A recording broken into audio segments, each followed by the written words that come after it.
Hello guys, I hope आप सभी लोग अच्छे होंगे।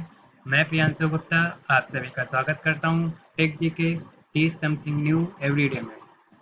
जैसा कि मैंने आपको इंट्रोडक्शन के पार्ट में बताया था कि आगे आने वाले वीडियोस में मैं आपको क्या-क्या पढ़ाने वाला हूँ, उसी के अकॉर्डिंग आज मैं आपको फ्रेमवर्क ऑफ इंडियन कॉन्स्टिट्यूशन के बारे में बताऊंगा कि इंडिया के कॉन्स्टिट्यूशन की नींव कहाँ से रखी गई।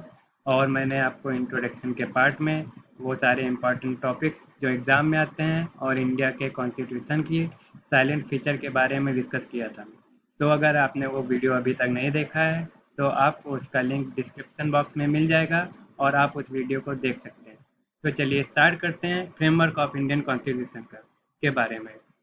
फ्रेमवर्क ऑफ इंडियन कॉन्स्टिट्यूशन सबसे पहले रेगुलेटिंग एक्ट आया 1773 में। इसके पहले जैसा कि आप जानते हैं 1600 के आसपास ब्रिटिशर्स आना स्टार्ट कर दिया था इंडिया में। वो केवल ट्रेड करने के लिए आए थे। और लेकिन जैसे जैसे उन्होंने यहाँ पे ट्रेड करना स्टार्ट किया उनको इंडिया का रॉ मटेरियल्स उन्होंने देखा। तो इंडिया बहुत ही हरा भरा था उस टाइम। इंडिया बहुत ही अच्छे कंडीशन में था।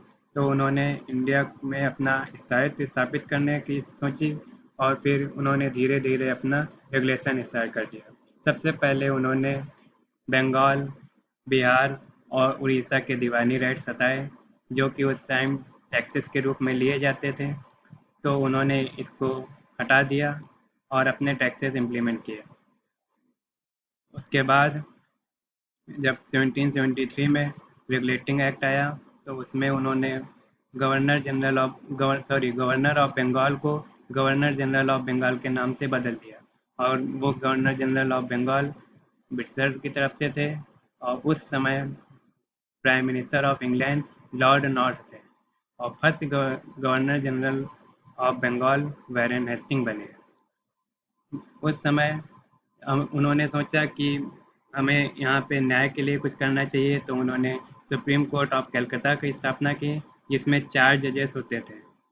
सुप्रीम कोर्ट ऑफ कलकत्ता में 4 जजेस थे। ये क्वेश्चन पूछा जा सकता है कि सुप्रीम कोर्ट ऑफ कलकत्ता में कितने जजेस थे। सुप्रीम कोर्ट ऑफ कलकत्ता 1773 के टाइम पे रेगुलेटिंग एक्ट के टाइम पे बना 1774 में। और फिर उसके बाद supreme court of Calcutta federal court में चेंज हुआ जो कि 1937 में हुआ।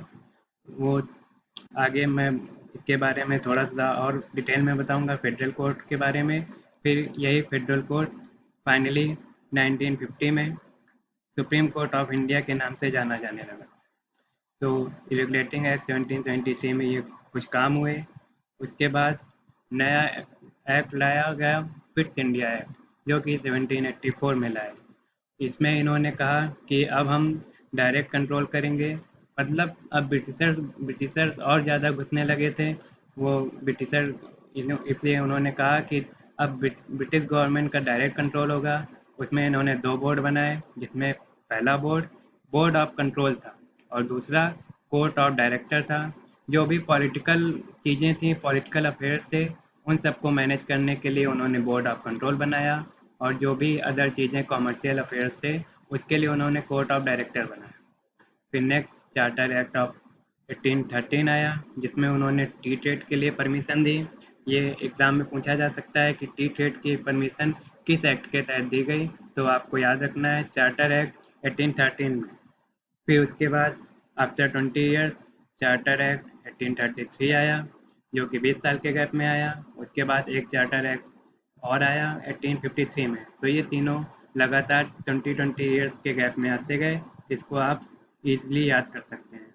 चार्टर एक्ट 1833 में ये बोला गया कि गवर्नर जनरल ऑफ बंगाल अब गवर्नर जनरल ऑफ इंडिया के नाम से जाना जाएगा। मतलब कि उन्होंने पहले बंगाल में अपना इसायत बनाया। उसके बाद उन्होंने सोचा जब बंगाल से केवल काम नहीं चलेगा फिर उन्होंने पूरे इंडिया के लिए कुछ लाए इसलिए उन्होंने गवर्नर जनरल ऑफ इंडिया का नाम दे दिया। First governor general of India Lord William Bentinck थे। और लॉर्ड विलियम बेंटिंग के बारे में हम काफ़ी सुनते हैं। उन्होंने राजा राम मोहन राय के साथ मिलकर सती प्रथा और भी कई जो हमारे देश में बुराइयां थीं उसके खिलाफ लड़ाई की और इसका एबॉलिशमेंट किया। उसके बाद चार्टर एक्ट 1853 आया उस समय governor general of India Lord Dalhousie थे और इन्होंने एक open competition for civil services introduce किया। इसमें सिविल सर्विसेज में ओपन कंपटीशन के लिए परमिशन मिली और इससे रिलेटेड एक कमेटी बनाई गई जिसको हम मकैले कमेटी के नाम से जानते हैं। मकैले कमेटी 1854 में बनी। ये डायरेक्ट क्वेश्चन पूछा जा सकता है या किसी भी तरह से पूछा जा सकता है कि सिविल सर्विसेज के रिलेटेड कौन सी कमेटी है या 18 किस सन में ये कमेटी बनी या किस एक्ट के तहत ये कमेटी इंट्रोड्यूस हुई। तो आप इसको अच्छे से याद कर लीजिए। नेक्स्ट एक्ट आया government of India act. Government of India act 1858 में आया। इसमें जैसा कि आप जानते हैं 1857 में एक काफ़ी बड़ा विद्रोह हुआ जिसको 1857 की क्रांति के नाम से जानते हैं। सबसे पहले मंगल पांडे ने मेरठ से स्टार्ट किया जिसमें इन जब जब ये इनको बोला गया कि आपको कारतूस चलानी है जिसमें गाय की चर्बी लगी थी। उस उसको एक उसमें एक हुक होता था जिसको आपको दांत से निकालना होता था और वो हुक गाय की चर्बी से बना हुआ था, इसलिए इन्होंने मना कर दिया और अब इनसे सहन नहीं हुआ जा रहा था और पूरे देश में धीरे धीरे विद्रोह स्टार्ट हो गया और ये एक भयावह विद्रोह बना जिसको काफ़ी बड़ा विद्रोह माना जाता है और इंडियन फ्रीडम के लिए ये विद्रोह इनके लिए काफ़ी इनफ था। तो ये अब ब्रिटिशर्स घबरा गए थे तो इन्होंने बोला कि हम इंडिया के लिए ही काम कर रहे हैं और इंडिया की भलाई के लिए ही काम कर रहे हैं। इसलिए इन्होंने सोचा कि जब तक इंडियन का कॉरपोरेशन हमको नहीं मिलेगा तब तक हम इंडिया में राज नहीं कर पाएंगे। इसलिए ये एक नया एक्ट लाए, गवर्नमेंट ऑफ इंडिया एक्ट 1858 में लाए और इसमें इसको क्राउन रूल का नाम दिया। और इन्होंने कहा कि ये एक्ट फॉर गुड गवर्नेंस है कि मतलब इनको अब दिखाना भी था कि हम इंडिया के लिए ही काम कर रहे हैं, इसलिए ये क्राउन रूल लाए और गवर्नर जनरल ऑफ इंडिया को अब वायसराय का नाम दिया गया और पहले वायसराय लॉर्ड कैनिंग थे। और इस एक्ट के समय में लॉर्ड कैनिंग ने एक 15 मेंबर्स एडवाइजरी कमेटी बनाई जिसमें एक कमेटी थी जो एडवाइजरी कमेटी 15 मेंबर्स की थी। और उसके बाद गवर्नमेंट ऑफ इंडिया एक्ट के बाद इंडियन काउंसिल से एक्ट आया 1861 में और जिसमें ये जो 15 मेंबर की कमेटी थी इसमें 3 इंडियन को भी जगह मिली।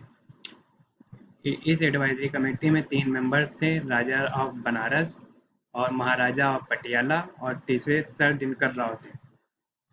इनको इस एडवाइजरी में जगह मिली क्योंकि उनको दिखाना भी था कि हम इंडियन के लिए काम कर रहे हैं और जब तक इंडियन को नहीं रखेंगे तो लोगों को कैसे विश्वास होगा। इसलिए इन्होंने ये 3 लोगों को जगह दी। फिर एक इंडियन काउंसिल एक्ट 1861 और एक इंडियन काउंसिल एक्ट 1892 में आया। फिर उसके बाद एक इंडियन काउंसिल एक्ट 1909 में भी आया। इसमें इसको हम मॉर्ले मिंटो रिफॉर्म्स के नाम से भी जानते हैं। ये क्वेश्चन डायरेक्ट पूछा जा सकता है कि मॉर्ले मिंटो रिफॉर्म्स किस एक्ट में को कहा जाता है, तो आप याद रखेंगे 1909 को। इसमें election to the legislative council बना और इस लेजिस्लेटिव काउंसिल में जो वायसराय एग्जीक्यूटिव काउंसिल थी उसमें सत्येंद्र प्रसाद सिन्हा को भी जगह मिली। अब इन्होंने इंडियन को भी जगह देना स्टार्ट कर दिया था अपनी एग्जीक्यूटिव काउंसिल में जिसमें सबसे पहले सत्येंद्र प्रसाद सिन्हा को जगह मिला और ये फर्स्ट इंडियन थे जिनको इसमें जगह मिला, इसलिए आप इनका नाम अच्छे से याद कर लीजिए। और ये मॉर्ले मिंटो जिनको हम मॉर्ले मिंटो रिफॉर्म्स के नाम से जानते हैं, लॉर्ड मिंटो, इनको हम फादर ऑफ कम्युनल इलेक्टोरेट कहते हैं। कम्युनल का मतलब सांप्रदायिकता होता है। ये इसमें इन्होंने सोचा कि जब तक इंडियन के अंदर फूट नहीं होगी, इंडियन के अंदर एक दूसरे में दुश्मनी नहीं होगी, तब तक हम इंडिया में राज नहीं कर पाएंगे। इसलिए इन्होंने सांप्रदायिकता फैलाना स्टार्ट किया, इसलिए इनको फादर ऑफ कम्युनल इलेक्टोरेट के नाम से भी हम लोग जानते हैं। इसके बाद गवर्नमेंट ऑफ इंडिया एक्ट 1919 में आया। इसको हम मॉन्टेग चेम्सफोर्ड रिफॉर्म के नाम से जानते हैं। इसमें इंडियन लेजिस्लेटिव काउंसिल को अब बाई कैमरल बना दिया गया। जैसे कि अब अभी लोकसभा राज्यसभा 2 सदन होते हैं, इसी तरह ये बाई कैमरल बना। इसमें अपर हाउस और लोअर हाउस होता था। उसके बाद जब इंडियन के कॉन्स्टिट्यूशन की मांग होने लगी तो साइमन कमीशन 1927 में आया, जिसमें इन्होंने कहा कि हम इंडियन की हेल्प करेंगे उनके कॉन्स्टिट्यूशन बनाने के लिए। लेकिन 1928 में कॉन्स्टिट्यूशन ये साइमन कमीशन का बायकॉट किया जाने लगा और इसको वापस करवा दिया गया, क्योंकि उनको वो केवल ये दिखाना था कि हम इंडियन के लिए काम कर रहे हैं, लेकिन उसमें इंडियन की भलाई के लिए ऐसा कुछ भी नहीं था। इसलिए इसको बायकॉट किया गया। 1928 में ये वापस चला गया। फिर साइमन कमीशन 27 में आने के बाद ये वापस हो गया और फिर उसके बाद 1935 को गवर्नमेंट ऑफ इंडिया एक्ट आया, जिसमें मैंने आपको पहले बताया था कि एक फेडरल कोर्ट की स्थापना की गई। इस गवर्नमेंट ऑफ इंडिया एक्ट 1935 में ही 1937 को फेडरल कोर्ट में चेंज किया गया, जो कि सुप्रीम कोर्ट ऑफ कैलकाटा के नाम से हम लोग जानते थे, जैसा कि मैंने आपको बताया था पहले ही, जो कि सुप्रीम कोर्ट ऑफ कैलकाटा के नाम को बदलकर अब फेडरल कोर्ट हो गया। और यही federal court supreme court of India 1950 में बन जाएगा। उसके बाद फाइनली सबसे अच्छा इंडियन इंडिपेंडेंस एक्ट आया 1947 को। इसको हम 3 जून प्लान के नाम से भी जानते हैं। इस समय ब्रिटिश में पीएम क्लेमेंट एटले थे और इसमें इंडियन इंडिपेंडेंस एक्ट में इसमें इंडिया पाकिस्तान के विभाजन की भी बात हुई। और इंडिया पाकिस्तान इंडिया में जो भी इंडिया का मैप था उसमें इंडिया और पाकिस्तान दो भाग बन गए। और उसके बाद 15 अगस्त 1947 को हम लोग आज़ाद हो गए। इसलिए हम 15 अगस्त को हम अपना हर साल इंडिपेंडेंस डे मनाते हैं। और उसके बाद हमने अपना कॉन्स्टिट्यूशन 26 नवंबर 1947 को 1949 को बनाकर तैयार किया, जिसमें 2 साल 11 माह 18 दिन का समय लगा 26 नवंबर 1949 को। और ये अडॉप्ट किया गया 26 जनवरी 1950 को। इसलिए हम 26 जनवरी को हर साल अपना रिपब्लिक डे भी मनाते हैं। चलिए, तो आज आज मैंने आपको फ्रेमवर्क ऑफ इंडियन कॉन्स्टिट्यूशन के बारे में बताया। और अब लास्ट में, जैसा कि मैंने आपको बोला था कि एक क्वेश्चन ऑफ द डे होगा, मैंने आपको इस वीडियो में पढ़ाया है। अगर आपने अच्छे से नहीं पढ़ा है तो आप दोबारा इसको पढ़ सकते हैं। क्वेश्चन ऑफ द डे ये है कि व्हेन मैकाले कमेटी फॉर्म, मतलब मैकाले कमेटी कब बनाया गया। आपके पास 4 ऑप्शन है: 1784, 1857, 1865, 1854। आपको जो भी आंसर लगता है या मैंने जो आंसर सही बताया है, आप उसका आंसर कमेंट बॉक्स में कर सकते हैं।